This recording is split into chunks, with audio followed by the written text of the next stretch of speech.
Hold on. Oh, I don't know what happened. There's too many intros. I was trying to get going here and I messed up. I don't know what happened. We'll get it right there. We'll get it right. absolutely. So are we live on YouTube?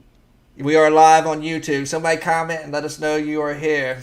Yes, banging. That's awesome. Thank you There we so go. much for joining us. There we go. That We're was a in little it. rough, but we got it. It was a little Yeah, rough. listen, we're getting there. We're transitioning over to YouTube. Everything's not going to be perfect, but you did a good job, buddy. So I appreciate it. So Jets Guru, thank you guys. Welcome to the show. Hopefully you guys have transitioned over from Facebook over to YouTube because this is the way that we can monetize and make money and carry on to the page. And Kevin's not with us now, but it's exciting. We got preseason football coming really close. And listen, if we get to 150 subscribers before the 12th, which is the first preseason game against the Falcons, we'll be giving away a ticket to that game. The same seats that I sit in for the season, that's the one that you guys will be sitting in. So we just got to get to 150 subscribers, and we will do so. But thank you for coming, and let's start getting into some of the camp updates for you guys because listen, it's an exciting time for the New York Jets. Everyone's a little nervous, and it's an excitement and there's a nervousness to what's going on because obviously we've been in this. I don't know how long now. The quarterback game as Jet fans just keep going on and on and on. One of these days, you hope and you're promised that one of these quarterbacks is going to pan out. And I think this could be the regime that gets it done and gets the Jets back on track. Just looking at the way this team is built, and everyone is building it brand new and scratch, which is what I love too. Because remember, for how long, what did the Jets do? The Jets just would remove a GM, not let him pick his coach, or you would have a coach and you would get rid of the GM. And the GM would sabotage the coach, then the coach would play better than expected. Then all of a sudden you're firing the GM. You have a new GM. He doesn't want him to be. It was a mess. The Jets have fixed that by allowing Joe Douglas to come in. And thanks, Mike, for checking in. Kevin, thank you for checking in. Please share. Please subscribe. Thank you.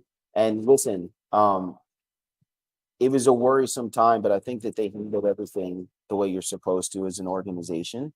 And I think that when you work and you have those organizational tiers and you don't have the coach and the GM sitting next to the owner in the same meeting, there's actually a tier and a structure to how you organize your business and how you structure it. It all leaks down into the players and the coaches and how they organize their business and how they structure and how they talk to each other. So I think it's really, really, really important to realize this is not the same organization that was present even 3 years ago. It's a completely different look. This team is being run by football people, which is important, not just businessmen, which is great that they supply the money and they supply the support. And thanks, Mike, for tuning in. Staten Island represent. Appreciate all the support. But now it's the second year. In the first year, I give a lot of passes, a lot of passes. But this is the second year now. And now things have to start getting done in a very competitive AFC, as you see. And I don't expect this team to come out 10, 11, 12 wins this season. And if they do, well, congratulations. And I'm excited to watch and cover that. But most likely, this team is going to make gradual steps forward, 2 to 3 win increase off of what they had last year. And I think that's the step forward that they need. This expectation, do not set yourself up like you did last year for win totals. The number one concern and the number one thing that we're rooting for is making sure that Zach Wilson, that guy, is performing well. Because if he's not performing well, it doesn't matter what the rest of the team does. It's a quarterback driven league. The league protects quarterbacks. They're the most prized possession. They're a player that can change the whole franchise. You can have a team that's a 4-win, 3-4 win team. You put a solid quarterback in there, and you got a 500 or better team. You put a great quarterback on there. We've seen it with Peyton Manning, who had really bad defenses and things like that. And it's just like it doesn't matter. He came out and just performed. We've seen the same thing with Tom Brady. There's no running games. bad defenses at times. Yes, Belichick, go look it up. He had some bad defense out there that Brady saved him on, and many elite quarterbacks across the league who make up for mistakes. Now, ultimately, it is the GM's job to fill in the holes and make things easier, and that's something that I think Joe Douglas has done over the last 2 years, as you guys have seen. And thank you, Solar Slim, Solar Slim Gaming, for tuning in. Appreciate you. Please subscribe and share. Let's get more people in here. Let's get some giveaways going. Let's have a great time. So coming into this camp this year, Zach Wilson has put on some extra muscle, I believe 15 pounds of muscle or so. And that's something that you've seen across the league lately, right? Is that you're seeing some of these thinner quarterbacks putting a little bit more muscle on.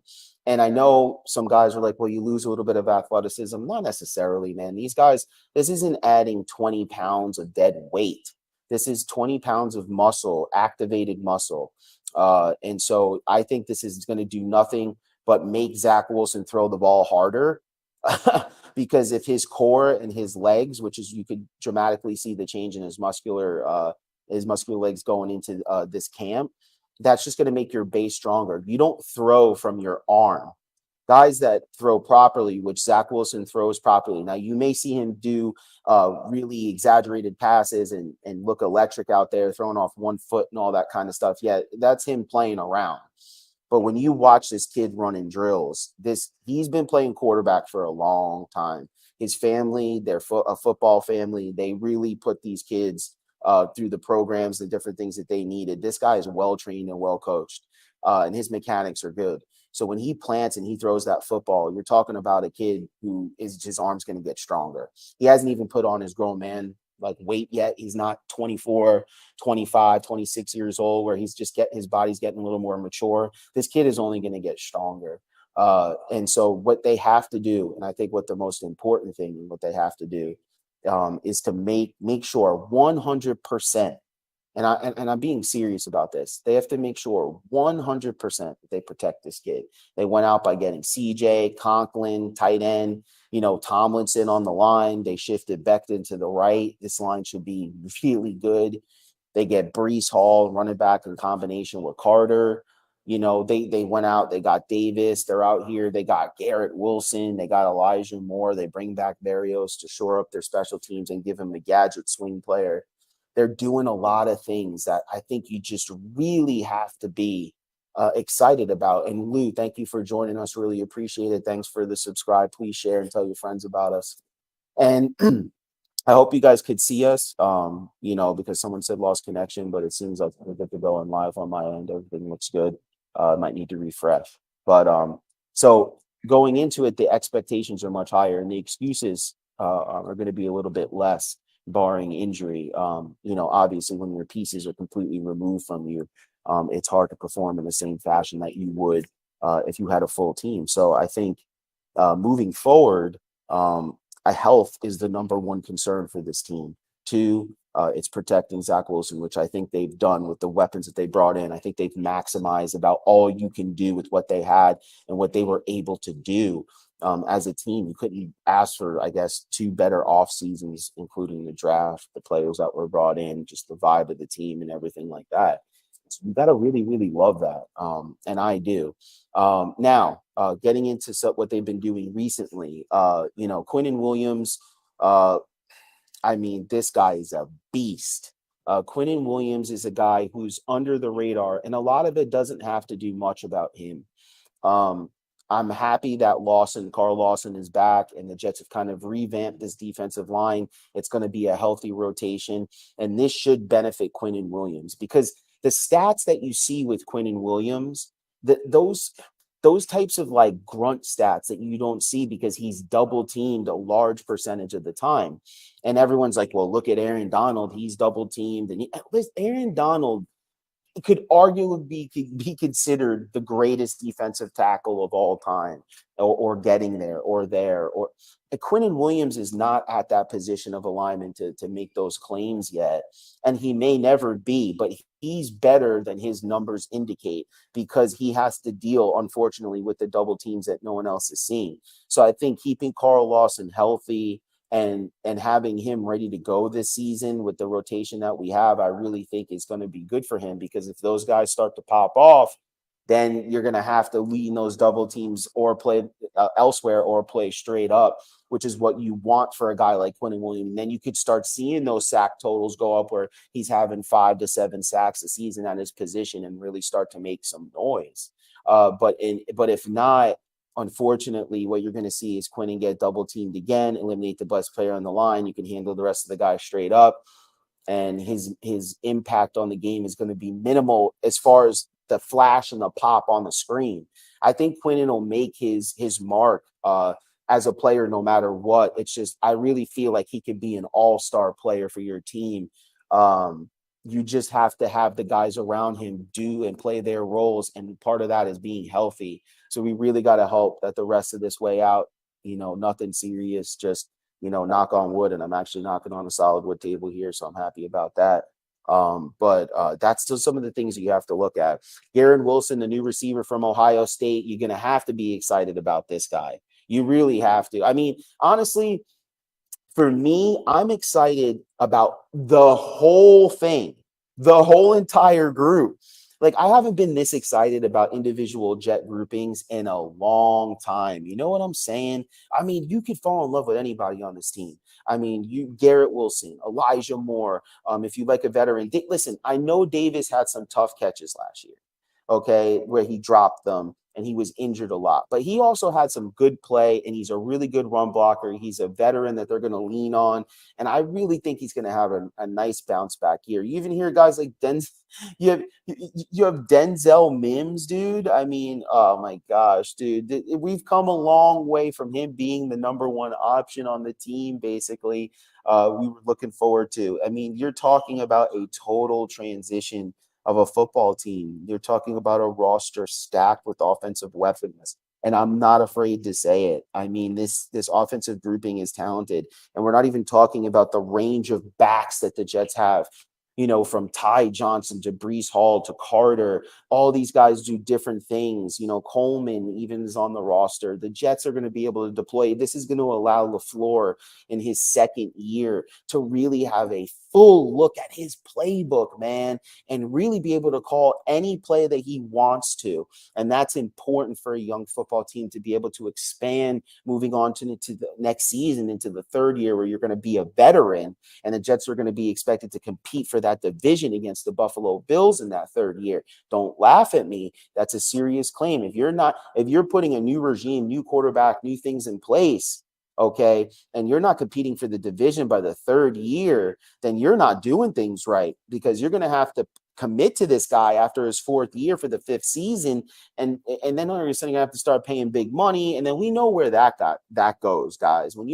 Listen, I talk about this all the time with guys on Jets Guru, and when you start paying quarterbacks 150, 200 million, it's hard to win a Super Bowl. It's hard to put enough talent. You have to have a superstar on your hands to make up for the deficiencies, where you could throw any receiver in the game and he's going to be an impact player. Just give me one impact player and then a couple guys around me. Because remember, these people are NFL players. They got here for a reason, whether they're superstars or not. They're good players, right? So when you have a superstar quarterback that puts the ball on the money, it makes the job easier for a guy who maybe isn't a superstar, but he's a competent player. He got to the league. So that's why you see guys like Peyton Manning and Tom Brady. It doesn't matter who you put in front of them. They were just able to just throw to anyone. Drew Brees, all these guys, it didn't matter. All the great ones could throw to anyone. But you know what I'm saying?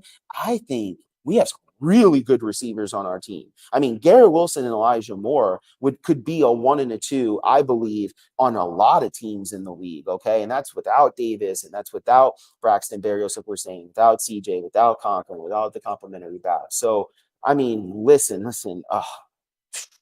it's unbelievable. I think we really could surprise some people. Listen, there were times last season, okay, guys? There were times last season where the Jets were, okay, they were top 5 in the league in offense and in certain chunks in that season. LaFleur is going to come into his own. I truly believe that. And thank you, Lou. Yes, please don't forget to like the video. It helps the channel grow and it puts us up. Thank you, Jedi Knight of the 13th Order of Gotham. I love your picture, man. We are rooting for Mr. Klecko to get into the Hall of Fame. This is an absolute nightmare that they have not put this guy in the Hall of Fame. Go look up, if you do not know about Joe Klecko, how many sacks he would have had, because they didn't start counting the sacks till, what was it, guys? Like 82, something like that. He could have had a lot more sacks on his resume, and it's a really sad thing. And Jets Nation really needs to rise up and really needs to talk about that. Ray says, we are in a very, very exciting time to be a Jets fan. I have been this excited for a season since Rex Ryan was around. Yes, I am absolutely 100% excited about it. I mean, how could you not be, guys? I mean, let's really talk about this. I mean, it's been nothing but the dregs. I mean, come on. I mean, my life was completely different the last time this team made the playoffs, man. I was married to a completely different woman. I was living in the South. I was working in law enforcement. I mean, my life could not be any different now. It's crazy how different it is. I mean, it's extreme how different my life is. That is how bad the Jets have been, except for that one time. The one time, guys, where I believed a little bit, and I allowed myself to, and it cost me all my merchandise, is when Mr. Fitzpatrick rolled into Buffalo, and the Jets should have beat them, man. But Rex Ryan was going to put up the biggest fight he could. That the Jets were a better team. They were given chance after chance after chance, and they couldn't hold it down. And I couldn't believe we missed the playoffs, because I really think if the Jets with that team, they were just on fire that year, guys. They were just on fire. And I really thought that they could have made some noise in the playoffs. I didn't say going to win the Super Bowl with Ryan Fitzpatrick, but we could have won a playoff game. I truly believe that. And it could have reset how we looked at the future. A lot of talking. I got to drink some water. So the way I see it is, it's like this. We got to support the Jets, but we got to be realistic. Okay? We can't go too overboard. Remember, Rex Ryan took us to 2 AFC championship games. So, yeah, excited, 100%, optimistic, 100%. In reality, too, not even craziness. You know how Jet fans can get. I think there's going to be serious growth for this team. They could win 7-8 games. They could win more. That's what I'm saying, guys. But I'm realistic in my predictions, and I need to see more. On paper, yeah, they look really good. They look like they could really make some noise and win probably 9 games. But I got to see it. And remember, we got to see who comes out of training camp and out of preseason healthy, and what team we're looking at day one.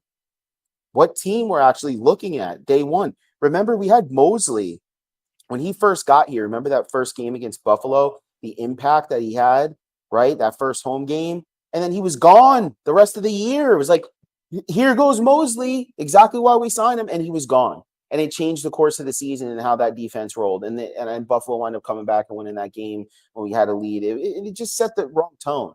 So it's very important that we keep these guys healthy to actually play some impactful games. So we'll see. I always say this, right? Let's find out what the team is made out of by week 5. Steve Young said it. Give it 4 or 5 weeks to gel, offensive linemen. Remember, these guys are celebrities, and yeah, these guys train every day, but this isn't the same.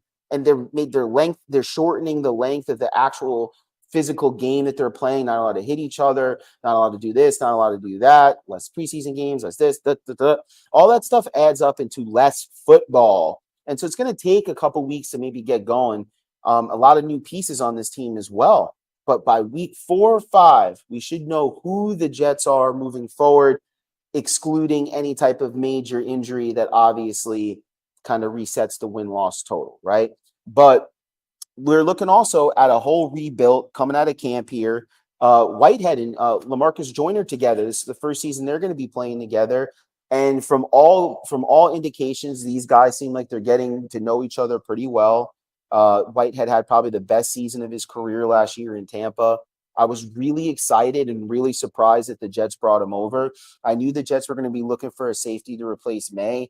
I just thought it wasn't going to fall in their favor that they're going to pull such a quality veteran over in free agency, and they did. That really ties everything together when you bring in DJ Reed on the other side. You got Sauce Gardner. You still have Bryce Hall, man. You know, Bryce Hall and Gardner are splitting time right now in camp. Listen, I know for a fact that the New York Jets are going to play the best player that fits into their scheme.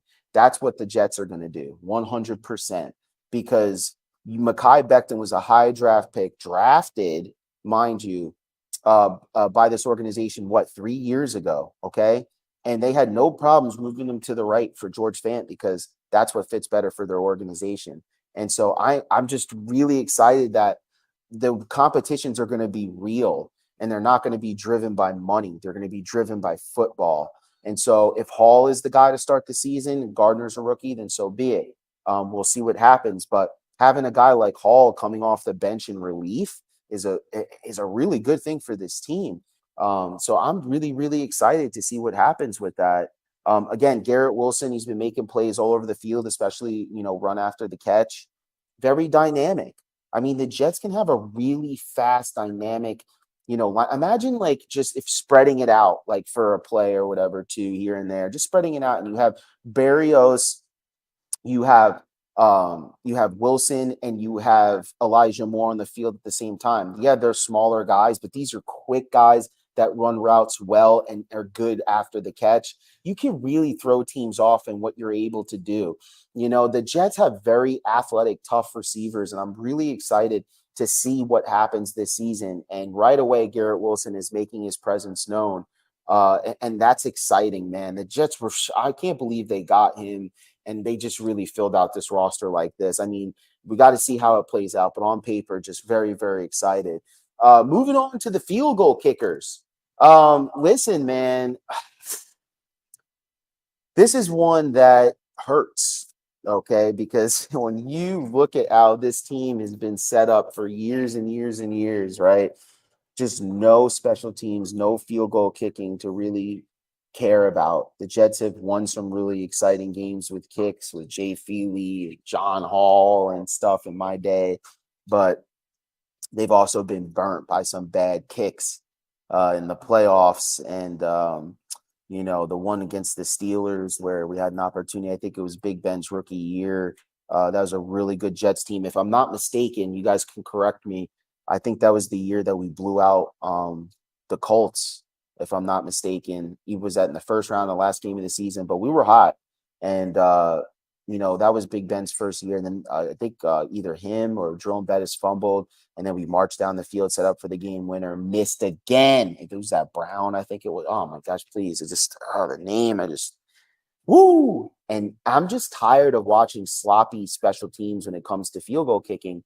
It's a huge part of the game.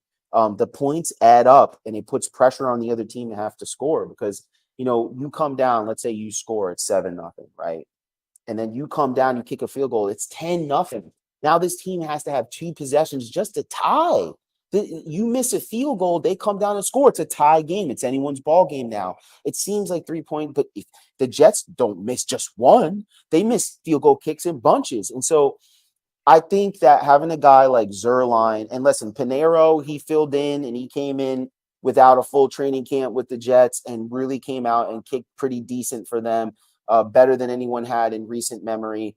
But Greg Zuerlein, in my opinion, is a kicker who is he was one of the best kickers in the league for a little stretch there. Is a guy's super professional. He dealt with a little bit of injury, but he's already 4 for 4 in his blocks in training camp. Pinheiro's 2 for 4. And Pinheiro has a nice leg too, but he does have that miss element in him that I just think the Jets and Coach Boyer's preaching this consistency for once. That's what we need. That's what this team needs, is consistency. And I think that Zuerlein is going to be the guy for that. He's got to stay healthy. He's had a little nagging injury, just day-to-day type stuff. I think he's back now. But that's something that's really important. And coming down to the punter, Braden Mann, who we're trying to give away a Braden Mann autograph picture, but you guys don't want to do trivia with us on Facebook. So we're going to hold on to it, try it next week. If we get 150 subscribers before August 12th, guys, we're giving away a ticket to the Jets versus Falcons preseason game on the 12th, man. Get it together, guys. We're trying to give away some free stuff. We got a Curtis Martin jersey. We're trying to give away Elijah Moore rookie cards. We're trying to give away Zach Wilson rookie cards. We're trying to give away jerseys, shirts, Jets Guru merch. We're trying to give away a lot of stuff. You guys deserve it. We just need your help in building up this YouTube page. So please subscribe, like, and share on Facebook and all your other social media pages. Seriously, we would appreciate it. But Braden Mann, they're talking about him having an outstanding year. He was kind of like in the back burner last year. He got injured on a play. It was a pretty bad leg injury. He was out for a few games. But he still improved his punt average last year. And Coach Boyer really thinks that this guy is going to take the next step. And I do too. He was the best college punter. When they drafted him, I was really excited. It's an underestimated part of NFL football. Nobody talks about the field goal kicking. Nobody talks about the punting, but it's all about field position. And when you can punt and put teams down, in their 20 and below, it gives your defense a chance to really pin their ears back and go after the quarterback and put pressure on them. When you don't punt well, when you miss field goals, teams are starting at their 35, they're starting at your 45. You're making it harder for your defense. One decent play, the other team is almost in field goal position. And now all of a sudden they're kicking a field goal. Now you're down 3-0. Then you miss a field goal, or you don't punt well, you're 3 and out. So you're kicking out of your 20, and then all of a sudden you don't have a good punter, and then they get it to 45, one play back in field goal position. You guys know the routine and how it goes when you don't have an offense, and then your punter is bad. It just keeps going. Then you don't have a field goal kicker. It just stacks, guys. It really, really, really does. So the way I look at it is that you have to get the most consistent player that you see out of the two, and that's going to be Zuerlein. He's going to wind up getting the job unless somehow in these preseason games he comes out and just really stinks it up and Panero shows up. But other than that, he should be the kicker. Braden Mann should be the punter, and I'm okay with that, 100%. The other thing that we want to talk about too, before we move on to Saleh, one last thing, is I want to talk about Zach Wilson and his last practice, because that's something that he's been struggling with, is the red zone stuff. Okay. Mike Nugent. Oh my gosh, dude. Yes. Thank you. I'm so glad we don't have to go through that anymore. Thank you, Mike. But Zach Wilson has been struggling in the red zone. Okay. And that's a really important part of this game too, because you're not guaranteed those chances to get a red zone. You got to come out with points either way, 100%. I understand that. But we got to get touchdowns too in your team, because it puts pressure on other teams. You've got to score, but specifically you'd like to get touchdowns. The Jets have been struggling. I'm not going to chalk that up to the Jets have a good defense. I'm going to chalk that up to having a rusty quarterback. So you need to be sharper. So Zach Wilson comes out, his last practice, has a perfect day in the red zone, more efficient. See, the thing with Zach that I've noticed from watching him play football, and he seems like he's fixed it in the intermediate places in the field, like the 30 or the 40 to the other team's 40-30, like that midfield area. He's done a good job at being quick, making decisions, getting rid of the ball. He struggled in the first half of the year, saw Mike White played, realized, listen, let me get the ball out into the playmakers' hands. They'll get me yards after catch. Then you could play action. Then you can make bigger passes down the field. That's how you set it up. This is a guy who was the best player on his entire football team. And he was used to kind of just going back there, ad-libbing, throwing deep plays. In the NFL is different. And as a rookie year is a time to learn. But this is a little bit different this year, and he's got to make quicker decisions. And so it's good to see that he's already learning this. And this is what they say about him, that if he doesn't get something, he's going to work tirelessly until he gets it. That's the type of quarterback the Jets have right now. And I'm excited to hear those types of things, that he's a study maniac and he has to actually be driven away from it because he likes to study that much. I'm excited to see the difference in the urgency that he comes out with. And you should see a quicker, more calmer, and more in control quarterback directing the offense and the players that are. So that's good. And one last camp thing, which kind of ties in, you could switch over to the Saleh leadership now. One of the things that I'm super excited about for Robert Saleh and the New York Jets and the Jets fan is that you have yet another mature coach like you had at least in Todd Bowles. He has that professionalism where you're not going to say, what the hell is this guy doing? What is he doing? Because I think when you looked at Adam Gase, that's exactly what you saw. You saw a man that looked lost. He looked like he didn't know what he was doing, and he actually set back the careers of several players.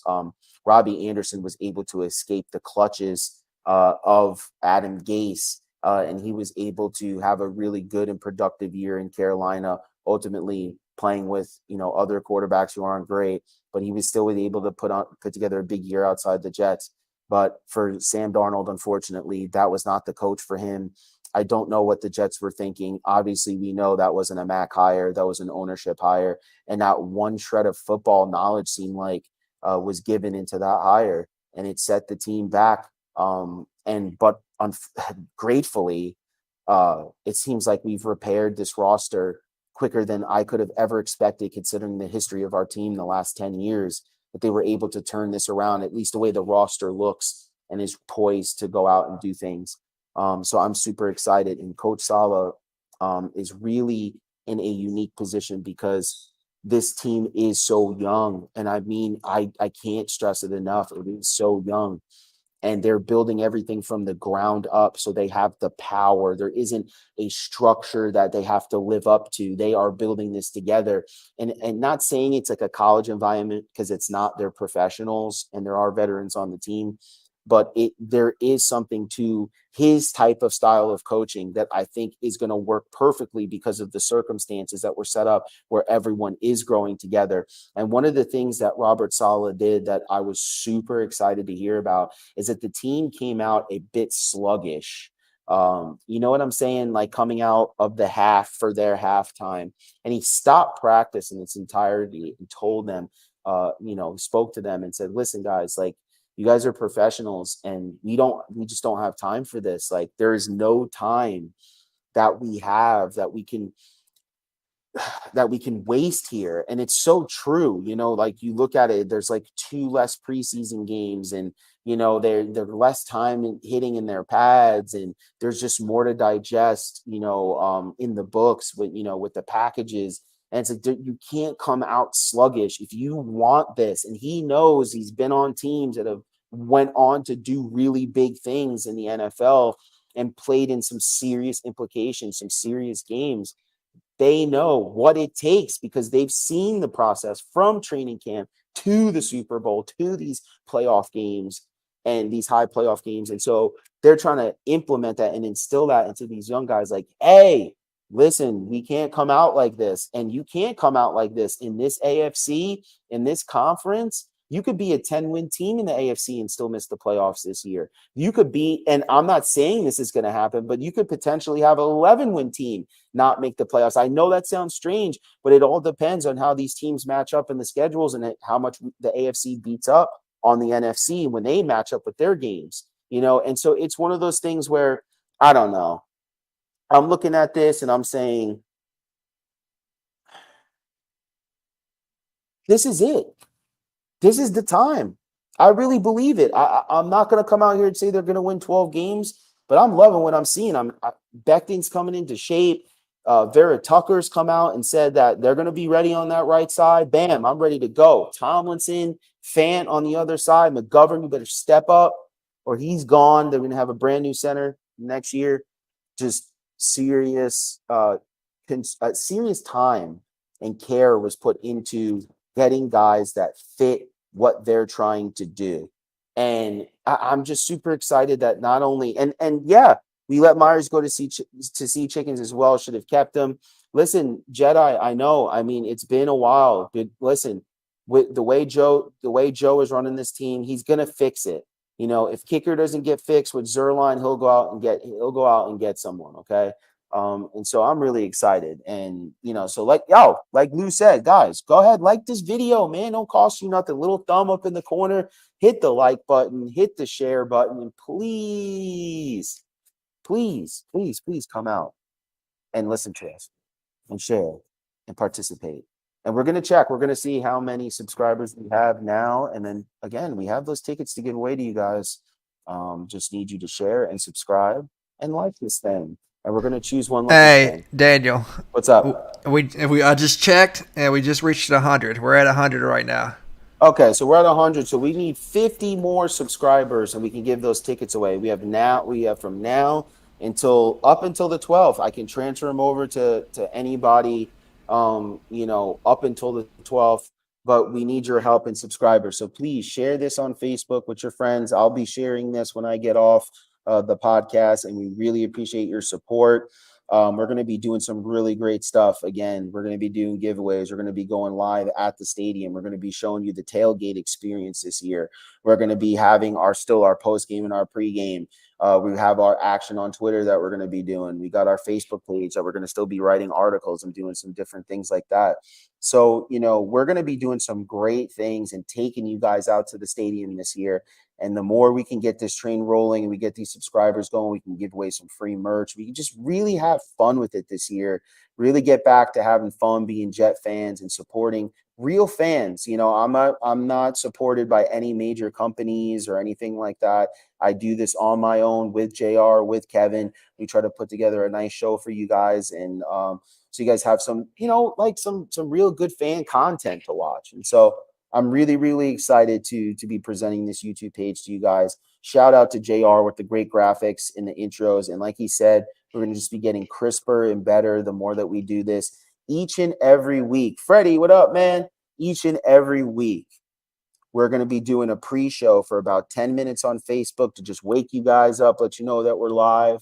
And then we're going to be doing our countdown. Join us, please. Let's do something. I want to give you guys free Jet stuff. What are you guys doing? All you got to do is get on your phone and show your face for 3 seconds, answer some questions. You got a shot. You got a shot, guys. Seriously. Shout out to JR always. JR is out here doing some things, baby. So let's go. 102, baby. We're marching it up. 40 away from giving away this Jet ticket to one lucky fan to go watch some preseason football. And we're going to be giving away some tickets during the season too. I'm probably not going to be able to make every game when you got, some kids and you got family, things happen. And I'm not going to let it go to waste. I want to give it to you guys, the people that support us. And so thank you so much once again for tuning in. We're going to let you get to that other stuff that's on TV, other pages. Please support other Jet pages that are out there. No End Zone. You got Michelle, you got Euros out there doing some big things. Got some great pages on Instagram, all over the place. Don't just watch us, watch other people, but let them know about the Guru before you go. Let them know there's a guy out here. He's really doing the damn thing. So let's go. Let's get it. JETS, Jets, next Thursday, 8:10 p.m. Eastern time, right here on YouTube, 8 o'clock on Facebook for the pre-show. Love you guys. Much love. Peace.